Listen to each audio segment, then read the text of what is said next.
Olá pessoal, um grande salve a todos. Hoje nós vamos dar continuidade à nossa aula de histologia vegetal, a nossa aula de anatomia. Hoje a aula é parte 2. O que a gente viu já nessa aula, parte 1? Nós estudamos os conceitos de célula meristemática, diferenciação celular, com crescimento primário e secundário, e falamos dos 3 tecidos. Número 1, revestimento. 2, condução. E 3, fundamental. Desses 3 tecidos, a aula 1, a gente já estudou o tecido de revestimento, falando de epiderme e periderme. Então, na aula de hoje, pega o caderno com muita calma, tudo isso daqui tem que ser anotado. Eu organizei número 1, tecido de revestimento. Na aula de hoje vai ser número 2, tecidos de condução. Vamos falar e detalhar sobre xilema e floema, ok? Dúvida, chama no direct. Queridos, vamos lá. Então anote no seu caderno. Número 2, tecidos de condução. Galera, vamos lembrar dos 4 grupos de plantas, briófitas, pteridófitas, gimnospermas e angiospermas. O grupo da briófita não vai ter, né? Não tem nem xilema e nem floema, e também não tem tecido de sustentação. Então começamos a nossa aula com essa observação, que o único grupo de planta que não tem xilema e floema são as briófitas, cujo representante principal é o musgo. Vamos entender então. Origem vem de um tecido chamado de procâmbio, tá? E é o xilema e o floema. Vamos organizar para 2.1 xilema e depois 2.2 floema, ok? Vamos lá. 2.1 xilema. Galera, o xilema ele tem mais 2 nomes, ele pode ser chamado também de vaso lenhoso ou lenho, viu? Então, se você ver qualquer um desses 3 nomes, tá ok. Qual que seria a função do xilema? Transporte de seiva bruta. Galera, lembra que existe seiva bruta e existe seiva elaborada. Luzão, como que eu não confundo esses 2 termos? Simples. Eu vou te fazer uma pergunta, você responde aí do outro lado. Qual substância que a planta produz? Que a planta vai elaborar? A água ou a glicose? É lógico que você respondeu glicose. A água está na natureza, a planta apenas pega ela.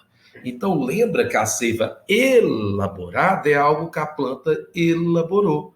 É glicose. E seiva bruta é água e sais. Então, função do xilema, olha que importante. Transporte de água, né? Seiva bruta, água e sais. Se não fosse isso, não teria como fazer fotossíntese, né?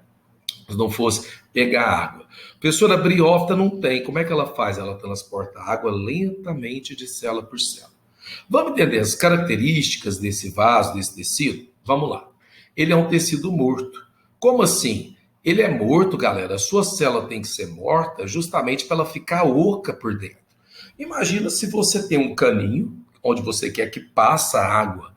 Se aquele cano estiver tampado, não vai estar legal. Então, a célula que forma o xilema, obviamente, são várias células, porque o xilema é um tecido.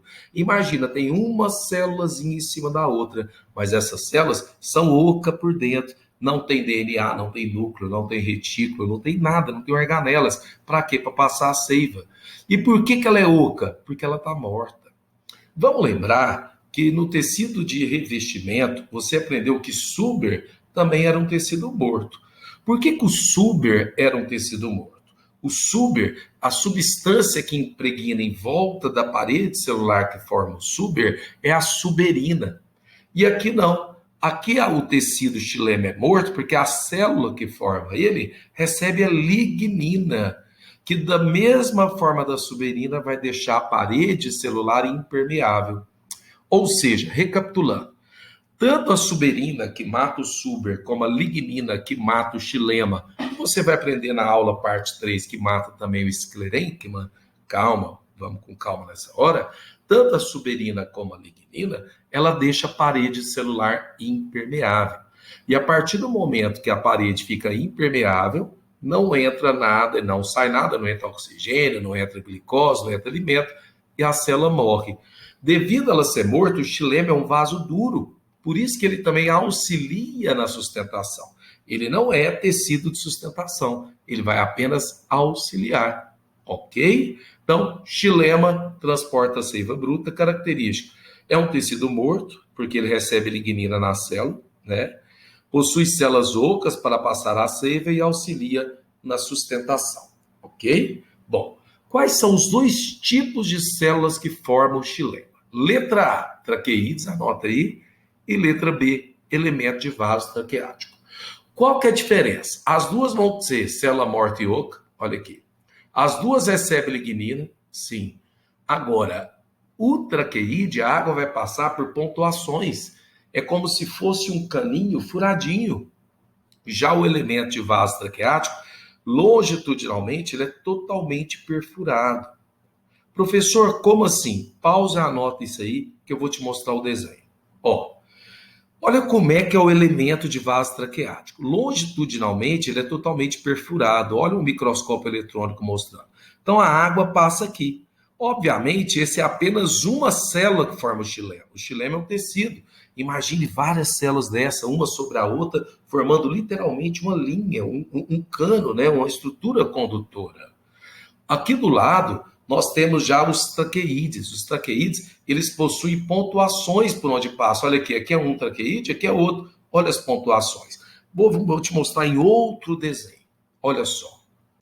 Isso daqui são elementos de vaso traqueático. Ó, perfurado, perfurado, perfurado, perfurado. Então a água passa muito mais veloz. Já esse daqui do lado, já são traqueídeos. Ó, tá escrito dessa forma, mas olha lá, traqueídeos ou traqueídeos. Resultado, tem pontuações por onde passa a água, certo? Ó, anatomicamente falando, olha aqui para você ver. O xilema aparece com essas bolas em volta, porque essas bolhas justamente onde a luz do microscópio atravessa, porque o xilema ele é um vaso aberto para passar água, ok? Então eu vou voltar só para comentar um negócio.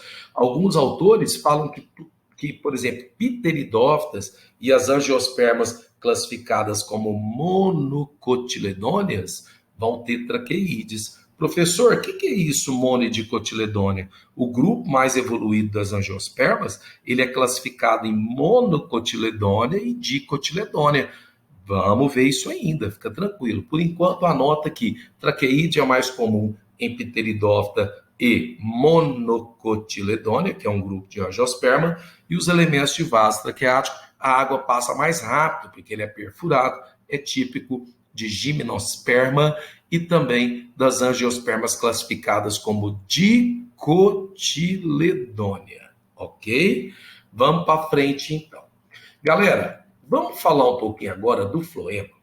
Cara, o floema ele também tem 3 nomes. Anota os 3. Floema ou vaso liberiano, liber, olha o nome.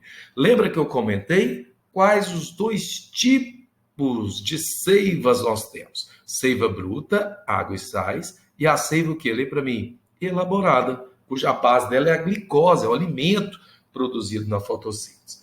E qual que seriam as funções, as características, né, do vaso floema? Galera, ele é um tecido vivo, porém ele é oco.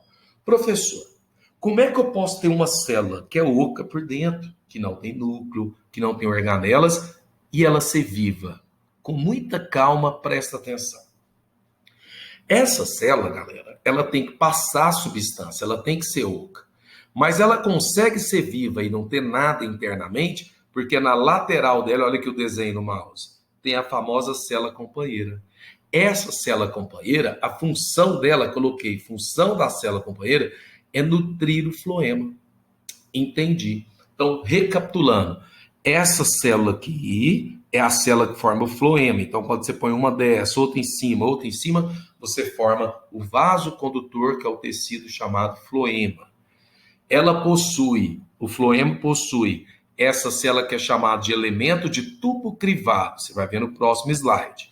E o que acontece? É uma célula que é oca para passar a seiva, mas que ela se mantém viva devido à nutrição que ocorre por uma célula que está sempre do lado dela. Então, o tubo crivado, que a gente fala que é as células do tubo crivado que formam o floema, na lateral dele, ele tem sempre uma célula companheira. Para quê? Para fazer justamente a nutrição dela. A célula companheira é uma célula normal. Quando eu falo normal, é que tem núcleo, que não é oca, tá? Vamos para frente para você ver. Olha aqui para você ver. Com muita calma, eu quero que você faça esse desenho, tá? Estou circulando. E escreve assim, elemento de tubo crivado. É o nome da célula que forma o floema. Então, quais são as células que formam o xilema? Eu notei lá. Traqueídeo, elemento de vaso traqueático. E como que é o nome da célula que forma o floema? Elemento de tubo crivado. Na hora que você escrever placa crivada, você vai colocar um asterisco do lado e vai escrever assim, crivo. C-R-I-V-O, crivo. Sabe o que é crivo? Escreve crivo é igual a furo. Isso mesmo, um buraco, um furo. Daí o nome, placa crivada, é a mesma coisa que a gente falar placa furada. Vamos puxar uma setinha, cada bolinha dessa aqui, falar crivo. Puxa uma seta e escreve crivo, tá? Olha aqui para você ver a placa crivada. Olha aqui, um crivo, outro crivo, outro crivo. Olha a célula companheira aqui do lado.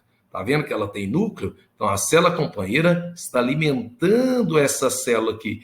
Tudo isso aqui, essa mais essa mais essa, vai formando, então, o vaso que nós chamamos de floema, ok? Então, o vaso que nós chamamos de floema. Galera, mais um detalhe. Ao tanto que a natureza é perfeita, quando a planta quer controlar o fluxo de seiva, ela pode abrir e tampar os buraquinhos.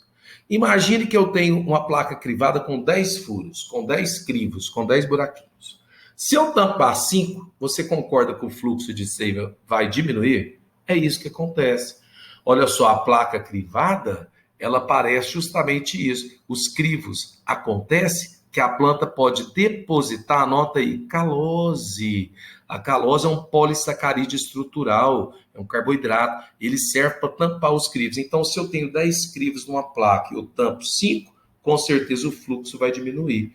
Professor, mas uma vez que eu tampei, essa calose, essa substância vai ficar tampando esses buraquinhos? Não. É tão inteligente que quando a planta precisa de aumentar, ela é capaz de retirar. Então, nós podemos falar que a calose funciona como se fosse uma tampinha que ela pode abrir ou fechar o crivo e assim controlar o fluxo de seiva. Ok? Para frente. Olha esse desenho, tanto que ele tá legal. Depois você vai entender na aula de fisiologia que o xilema e o floema trabalham juntos. Esse desenho eu coloquei para você notar. Aqui do lado, a célula companheira. Tá? É claro que ela está vazia por dentro, mas ela tem organelas. É porque o autor do desenho estava querendo mostrar a fisiologia. Outra coisa que vai acontecer aqui. Mas olha aqui a placa crivada. Cada uma desse buraquinho é o crivo. Então você vai ter uma célula do floema, outra célula do floema, outra célula do floema. Lembrando que a célula que forma o floema é chamado de elemento de tubo crivado. Ok? Vamos para frente? Bom, galera, para nós terminarmos a nossa aula aí com chave de ouro, eu vou analisar com vocês como que é e aonde que está, como é que você reconhece xilema e floema em raiz, caule e folha, ok? Os livros didáticos e os vestibulares cobram bastante a anatomia do xilema e do floema na raiz das angiospermas monocotiledônea e na raiz das angiospermas dicotiledônea. Olha a diferença. Aqui, nessa daqui que é a mais cobrada, professor, eu preciso fazer esse desenho? Gente, eu gostaria que você fizesse sim. Custa nada, pausa o vídeo e anota. Professor, mas eu não sei o que é córtex. Calma, você vai aprender na aula 3. É um tecido de preenchimento, tá? Eu não sei o que é endoderme. Calma, você vai aprender. Aqui você já aprendeu o que é epiderme. E aqui você tem xilema e floema. Olha para você ver o xilema, tá vendo que ele é furado? Tá? Isso aqui é um corte transversal. Então, quando você faz esse corte, a luz do microscópio entra. Então, é como se a gente estivesse vendo os buraquinhos. Então, olha, e aqui você tem floema intercalado. Como que fica o xilema na dicotiledônia? Muitos autores falam que ele é estrelado. Por que estrelado? Olha o formato dele em rosa aqui no meio. Então, você vai ter xilema e aqui você vai ter o quê? Floema, floema, floema, floema. Ok? A gente volta a comentar disso na fisiologia, mas por enquanto, saiba reconhecer xilema e floema em raiz. E como é que fica xilema e floema no caule? Novamente analisando o caule de monocotiledônia e de dicotiledônia. Aqui, galera, anota, faz esse desenho e cada negocinho desse daqui, ó, cada bolinha dessa, olha pro mouse, é isso aqui, é chamado feixe líbero-lenhoso. Por que líbero? Líbero, porque liber é floema. Lenhoso, porque lenho é xilema. Então, a gente fala que aqui o tecido está espalhado, tá? Ele está espalhado. E aqui os vasos condutores já estão organizados na periferia. Galera, olha, centro, periferia. Então aqui, ó, a gente fala que aqui os vasos condutores, né, estão em feixes liberolenhosos espalhados na monocotiledônia. Aqui não. Aqui, ó, cada um desses aqui que eu estou circulando, ó, o zoom aqui do lado é isso. Tem xilema e floema. Eles já são organizados perifericamente, ok? Para terminar, xilema e floema na folha. Queridos, a gente vai analisar tudo isso daqui. Na aula que vem, você vai aprender o que é parênquima palissádio, o que é lacunoso. Você já aprendeu isso aqui, epiderme superior com cutícula. Olha o estômago, olha a epiderme inferior, olha o outro estômago. Mas quando você vê uma folha, você não vê essas nervurinhas? O que são essas nervuras, queridos?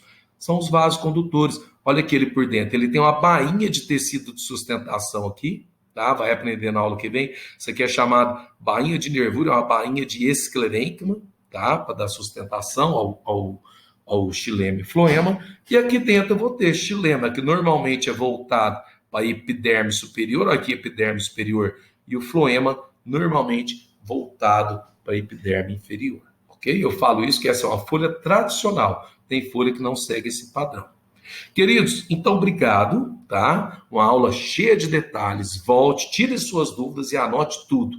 Esse desenho, por enquanto, não precisa anotar, porque na aula 3 você vai ter que fazer esse desenho novamente, ok? Um grande beijo, muito obrigado e até a próxima, pessoal.